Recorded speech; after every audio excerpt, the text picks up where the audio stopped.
This is Harley Hartwell, and you're listening to the Case Closed podcast.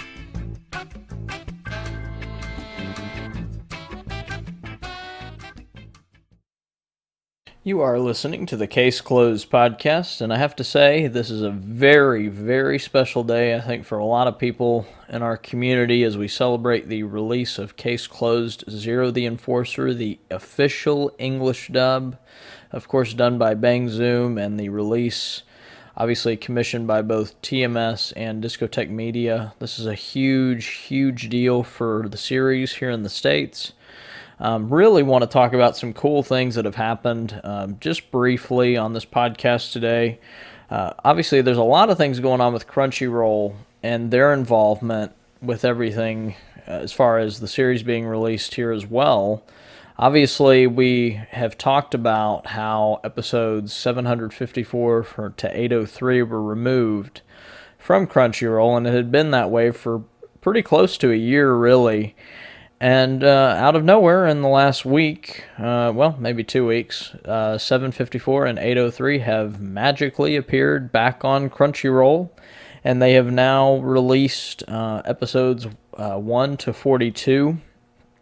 This is the first time that we've seen these episodes on Crunchyroll since 2018, when they were briefly on there for a very short period of time while Funimation and Crunchyroll had an agreement together, and they were doing a whole bunch of releases at the time. And then that fell through, and before you knew it, the episodes 1 to 130 were taken off. So now it seems that with the help of TMS working with Crunchyroll, we're now seeing these episodes come back onto Crunchyroll, and now the question I think fans have, including myself, is, what's next for the series? Obviously, we know Discotheque had a little bit of a panel a couple weeks back and talked about wanting to do more releases with Conan and wanting to do more for the series.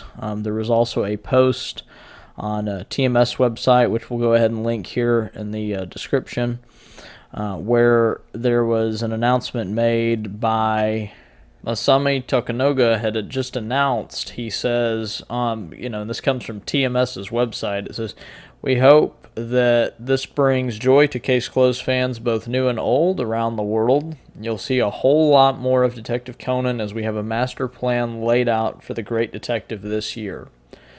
That's a very interesting statement, coming from TMS, especially because there's not a whole lot of time, I think, left in the year. We're fast approaching the month of October, and there's only really a couple of months left to the fiscal year, and before we go into the following year. So it makes you wonder, is TMS going to put out a sort of this master plan of, we're going to do episodes on Crunchyroll subtitled, or certain episodes dubbed, and a lot on Crunchyroll, or movies and all that going to be part of the equation. Obviously, the dubbing of episode 1 it really could mean that they will look at OVAs and look at other sort of specials in that realm, as well as movies. So, this is really all for us to speculate on. What does master plan mean when it comes to Case Closed Detective Conan? What does that mean for us here in the States? And really, with the series being available on Crunchyroll and to a audience worldwide, and now having the beginning for people to kind of go back and see, it's really up to us. What does all this mean? And obviously, we've been posting pictures on our Facebook page. The popularity of it on Crunchyroll has picked up some steam lately. I think that's with the new content being available and new material being out, and also I think the new dub, coming to the States, even though we've only had 2 releases so far with movie 22 and episode 1, these new dubs, obviously, I think that it's created a lot of buzz around the series, and movie 22 is a top seller on Right Stuff as I'm sitting here recording the podcast. So, and this is just the day one release. So, and also I have to really note something that a lot of people really aren't talking about, how influential I think eBay has really been, because Discotheque has an eBay page that they sell some products on, and Case Closed Episode 1 has done incredibly well on that eBay shop, and so is Movie 22. Movie 22, just came out today, and they were already taking orders yesterday. It's already moved over 20 copies just through eBay. So that's a really, really cool stat to be able to pull real numbers. Now, we don't know how many copies get shipped to Right Stuff, really at all, how much goes to them and how much product, but Case Closed Episode 1 did sell out through Right Stuff. They have recently gotten more copies in for Case Closed Episode 1, so definitely pick it up now. We're going to have links to all these things in the description, so you can pick up Episode 1, you can pick up Movie 22, and also kind of check out this article by TMS. It's really fascinating how a show that, dead in the water for so long to a lot of people, including me, I really thought it was a pretty dead in the water as far as a dub of any kind, and now here we are with, Movie 22, Episode 1, now the Crimson Love Letter being announced by Discotheque to be coming out soon. And my prediction on that would be this year we will see Case Closed, The Crimson Love Letter, the 21st movie in the franchise. So, and it looks to be that there will be even more movie announcements coming, I think, for 2021. There's a lot of speculation about what those movies are, and what titles, is it the new one? Could Fist of the Blue Sapphire be coming? Or, could it be any other, films that we've seen in the past released in Japan? It's all up in the air. We really don't know until they come out and announce. So there's really, it's fun to speculate and talk about what may be, but until it is, it's really not, I wouldn't say anything is clear cut, and I really want to see what this master plan is. If they've announced it, I can only assume that we as fans are looking to hopefully see that soon.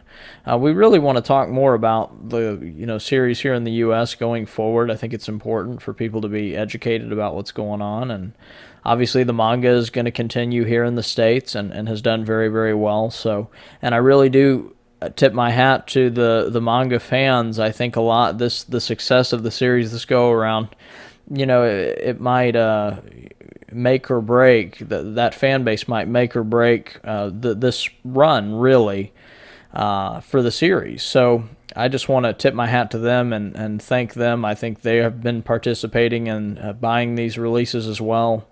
And as long as, as well as old fans of the series. So the fact that everybody in the community is coming together and really, rallying around this is just a really cool thing to see after, talking about the series for many years and talking to fans that really care about the series the same way I care about the series, here in the United States, Canada, abroad, everywhere. It's just a huge deal. So really excited for the future of the series and just to see where we're at going forward.